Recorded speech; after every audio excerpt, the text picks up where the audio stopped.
Damai sejahtera Allah Bapa, Putranya Yesus Kristus, dan Roh Kudus memenuhi hidup kita saat ini di hari Jumat 5 September 2025. Para pendengar Renungan Oasis Fajar, mari kita berdoa. Kami menghampiri hadirat-Mu ya Allah, karena kami tahu bahwa Engkaulah Allah satu-satunya yang memahami kebutuhan kami. Oleh karena itu, mampukan kami mengerti akan firman-Mu yang kami sadari terkadang kami abai dengan perkataan-perkataan Kristus. Ampuni kami Tuhan. Demi nama Yesus Kristus kami berdoa. Amin. Injil Matius 11 ayat 7 hingga 10 berkata demikian. Setelah murid-murid Yohanes pergi, mulailah Yesus berbicara kepada orang banyak itu tentang Yohanes. Untuk apakah kamu pergi ke padang gurun, melihat buluh yang digoyangkan angin kian kemari? Atau untuk apakah kamu pergi melihat orang yang berpakaian halus? Orang yang berpakaian halus itu tempatnya di istana raja. Jadi, untuk apa kamu pergi? Melihat nabi? Benar, dan aku berkata kepadamu, bahkan lebih daripada nabi. Karena tentang dia tertulis, lihatlah, aku menyuruh utusanku mendahului engkau. Ia akan mempersiapkan jalanmu di hadapanmu. Para pendengar Renungan Oasis Fajar, judul renungan kita adalah Jalan yang Diratakan bagi Raja. Ayat 10 menjadi ayat penekanannya. Karena tentang dia ada tertulis, lihatlah, aku menyuruh utusanku mendahului engkau. Ia akan mempersiapkan jalanmu di hadapanmu. Ketika seorang pemimpin negara atau pemimpin daerah akan datang ke suatu kota, maka pasti ada utusan yang dikirim lebih dahulu untuk memastikan bahwa jalan menuju kota itu rata, bersih, dan aman.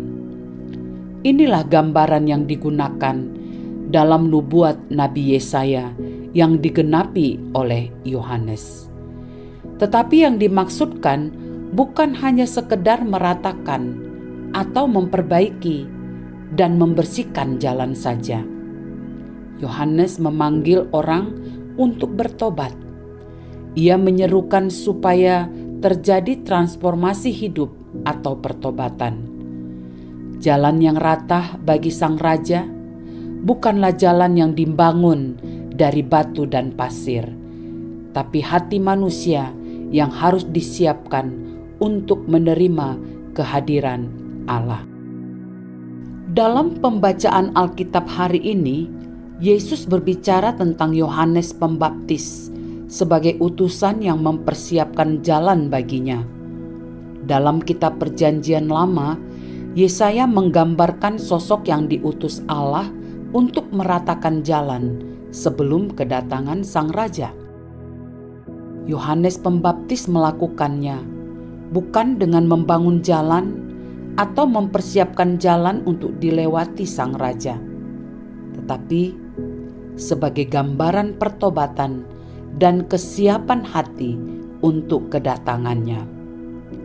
Dia juga berkhotbah untuk memanggil semua orang untuk kembali kepada Allah, agar meninggalkan dosa dan menantikan Mesias dengan hati yang siap. Makna apa yang kita temukan dari bagian ini? Kita tidak sedang menanti kelahiran Yesus secara fisik, tetapi kita menantikan kedatangannya kembali. Sama seperti Yohanes, kita pun dipanggil untuk menjadi suara yang berseru di padang gurun pada zaman sekarang ini. Meratakan jalan bagi raja berarti kita harus membersihkan hati dari kesombongan, iri hati, dan kepahitan. Menjadi pembawa damai di tengah dunia yang terkadang kehilangan damai sejahtera. Mempersiapkan jalan bagi karya Kristus dalam hidup orang lain dengan menjadi terang dan garam. Penegasannya, mari memeriksa hati kita saat ini. Apakah kita benar-benar siap untuk kedatangan Sang Raja? Ataukah masih ada batu dan lubang yang perlu diratakan? Para pencinta renungan Oasis Fajar, mari kita berdoa. Bapa di sorga, kami menyadari bahwa tugas sebagai orang-orang yang percaya adalah menyiapkan jalan bagi mereka yang membutuhkan keselamatan-Mu. Pakailah kami menjadi alat-Mu agar berdampak bagi keluarga, orang-orang di sekitar kami, dan orang lainnya. Demi nama-Mu kami berdoa. Amin. Para pendengar renungan Oasis Fajar, inilah uraian firman Tuhan yang memanggil kita untuk menjadi alat-Nya berdampak bagi orang lain. Tuhan memberkati kita. Amin.